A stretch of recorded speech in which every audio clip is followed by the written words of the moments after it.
putain. Pourquoi il lui a mis un coup de matraque là? Il a été foncé la gueule pour rien. Mais c'était une Ça va?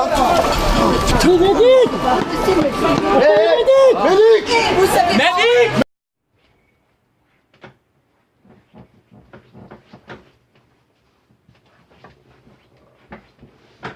Mais... Ah, ils sont là. Salut les petits rebelles. Bienvenue dans une nouvelle vidéo. L'actu qui te fait mal au cul. Au quotidien, excusez-moi. Et vous avez vu ce qui vient d'arriver là? C'était une charge policière, ce n'était pas des violences policières. Faites attention à vous si vous allez dans une manifestation et que vous êtes sur la route d'une charge policière. Il risquerait de vous arriver 2-3 bricoles, comme Madame Le Gay ou ce jeune adolescent de Besançon. D'après notre préfet Joël Mathurin, le préfet du Doubs donc, alors d'après lui, ce jeune allait ramasser une bombe lacrymogène par terre. Ce préfet a aussi demandé l'arrêt des manifestations à 16 h, mais à 18 h, il se trouvait encore des personnes, des gilets jaunes en train de manifester. Sauf que le préfet nous dit aussi que si on ne respecte pas ses ordres, en gros on protège les casseurs. Et pour lui, il n'y a pas de bavure policière. Mais voyez plutôt ses mots à lui. Écoutez, quand le préfet ordonne la dislocation d'une manifestation, qu'il demande aux manifestants pacifiques de quitter cette manifestation, j'ai fait cette demande à 16 h, qu'à 18 h, vous vous retrouvez encore à Pontcano pour pouvoir faire obstacle à l'interpellation des personnes les plus virulentes, alors effectivement, vous protégez les casseurs. La personne que vous identifiez comme étant un gilet jaune pacifique faisait obstacle de sa personne à cette interpellation et en plus a eu un geste, une tentative de geste virulent que de ramasser par terre des grenades lacrymogènes pour les renvoyer vers les policiers. Le coup à la tête n'est donc pas une bavure selon le préfet. Il considère que le policier agit de façon justifiée et proportionnée.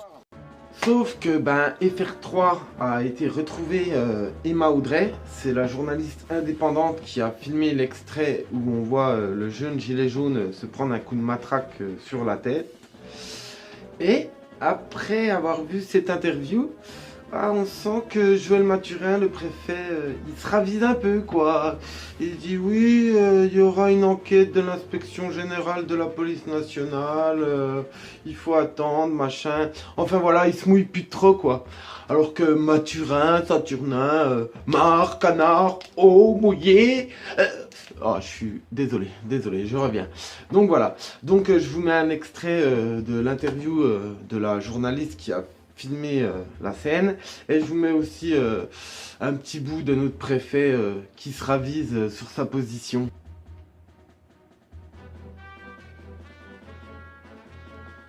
Oui, non mais Gérard, quand tu vois que je dis plus rien, c'est qu'il faut balancer les extraits en fait. Je suis en train de courir, je me positionne avec ma caméra ici, et je vois à ce moment un policier qui arrive et qui assène un coup à un manifestant qui était plutôt calme de ce côté-là. Le témoignage d'Emma Audrey est appuyé par sa vidéo filmée en direct. Nous y observons un policier porter un coup de matraque sur la tête à un manifestant de dos. Monsieur le préfet, dimanche, vous avez semblé justifier le coup de matraque asséné par un policier à un gilet jaune lors de la manifestation de samedi. Vous avez notamment argumenté en disant que ce gilet jaune semblait faire obstruction, semblait avoir un geste menaçant à l'égard des policiers. Mais dès lors que j'ai constaté, notamment sur votre chaîne, François, qu'il y avait une journaliste qui avait une version différente, donc il y a une controverse, il y a plusieurs versions, et donc pour cela il faut trouver une forme d'éclairage complet, et j'ai saisi dès dimanche soir, j'ai saisi l'inspection générale de la police nationale pour qu'elle puisse m'éclairer sur ces différentes versions. Bien sûr, tout ça est remonté aux oreilles de notre cher ministre de l'Intérieur, Christophe Castaner, qui s'est fait interviewer par les journalistes FR3 aussi. Alors lui, il est bon danseur, mais il est mauvais défenseur de la cause des Gilets jaunes. Même, je crois qu'il ne défendra jamais la cause des Gilets jaunes. Voyez plutôt les propos de notre ministre de l'Intérieur qui condamne fermement ce jeu. Il n'y a pas d'image de violence policière. Il y a une scène où un policier, dans l'action, à un moment d'une charge, a effectivement poussé quelqu'un. Voilà, pour lui, il n'y a pas de violence policière, il y a juste des charges policières. Donc c'est comme je vous disais, il ne faut pas se retrouver dans le couloir d'une charge policière, parce que tu aies 70 ans comme 5 ans, ils en ont rien à foutre. Hein. Ils te poussent, ils te bousculent, ils te fracassent la tête. Voilà, tout ça c'est comme d'hab, c'est du grand n'importe quoi. On voit très bien que sur la vidéo que le jeune, ok, il est à côté de la bombe lacrymogène, mais enfin on voit pas trop qu'il allait la ramasser. Pour moi, je vois plus le CRS, je le vois plus indiquer au CRS, là il y a une bombe lacrymo, et on voit le CRS se baisser, ramasser la bombe lacrymo, pendant que son collègue, il a fait un strike sur la tête du jeune gilet jaune. Qu'est-ce que vous voulez qu'on vous dise? Ils sont où les gars? Ah, ils sont là. Ah, bonjour. Bonjour. Oui, donc sans transition, parce que les gilets jaunes, on leur fait la misère, on les traite d'antisémites pour les propos de quelques-uns, et encore, propos antisémites, voilà quoi, c'est plutôt du chantage un peu à l'antisémitisme. Mais une personne à qui on ne fait pas de chantage à l'antisémitisme, et ça me paraît bizarre, c'est la nouvelle porte-parole du gouvernement, Sibeth Ndiaye. Alors elle, quand Simone Veil est morte, soi-disant qu'elle aurait envoyé un SMS où c'est qu'il y avait écrit « Yes, la meuf est dead ». Mais elle, non, bizarrement on l'embête pas. On l'embête pas avec ces rumeurs d'SMS, alors qu'il y a des gens qui des fois n'ont presque rien dit ou abordent un tout petit peu le sujet palestinien, et là on les taxe d'antisémites direct. Donc je comprends pas en fait. Sibeth Ndiaye, c'est l'ancienne agent en communication d'Emmanuel Macron. Hein, au lancement de son parti En Marche, elle était ses yeux et ses oreilles. Elle a participé à toutes les réunions ultra secrètes. Mais avec Sibeth Ndiaye, il y a des choses qui collent pas. Il y a des parts d'ombre, des parts de mensonges. Déjà qu'elle affirme avoir déjà menti pour sauver la peau du président. Et là, récemment, il y a 2 vidéos sur Twitter qui apparaissent, 2 vidéos postées anonymement, où l'on voit le couple qui s'est fait matraquer par Benalla. Donc on les verrait sur ces vidéos en train de commettre des délits. Sauf qu'il y a une des vidéos qui n'est pas recevable apparemment, et une autre vidéo qui est mensongère. Est-ce Sibeth Ndiaye dans cette histoire, vous me direz? Eh ben elle, Sibeth Ndiaye, apparemment elle connaît les comptes des gens qui ont posté ces vidéos. Donc ça paraît un peu bizarre. Bon, il y a eu un débat sur CNews à ce propos. Je vous mets un petit extrait. Oui Gérard, quand je dis je vous mets un petit extrait, il faut que tu balances l'extrait en fait. Il faut tout faire ici. Elle a quand même participé à ce qui ressemble à une affaire d'État, pardonnez-moi.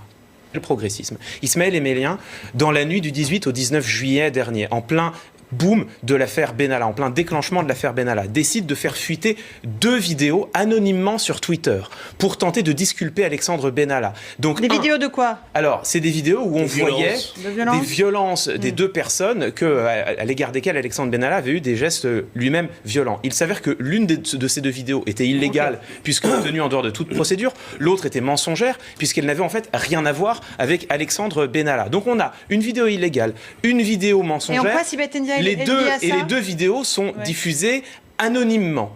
Sibeth Ndiaye est liée à ça parce que c'est elle qui, le lendemain matin, alors qu'elle est en déplacement avec le président de la République à Périgueux, c'est elle qui vient dire aux journalistes présents « Allez donc voir tel compte et tel compte », des comptes inconnus de tout le monde, c'était des comptes anonymes. « Allez donc voir tel compte, vous allez voir qui est vraiment Alexandre Benalla ». Voilà, des supposées rumeurs, des supposés mensonges tournent déjà, autour de la nouvelle porte-parole du gouvernement. Donc ça promet déjà des bonnes tranches de rigolade pour l'avenir. D'ailleurs, ça me tarde d'entendre ces prises de parole officielles, qu'on se marre un peu, parce qu'on avait déjà Castaner qui va danser, on avait déjà Marlène Schiappa qui allait chez Hanouna. D'ailleurs, Marlène Schiappa, ils vont peut-être se concurrencer dans les spectacles et les sketchs comiques entre Marlène Schiappa et puis Sibeth Ndiaye.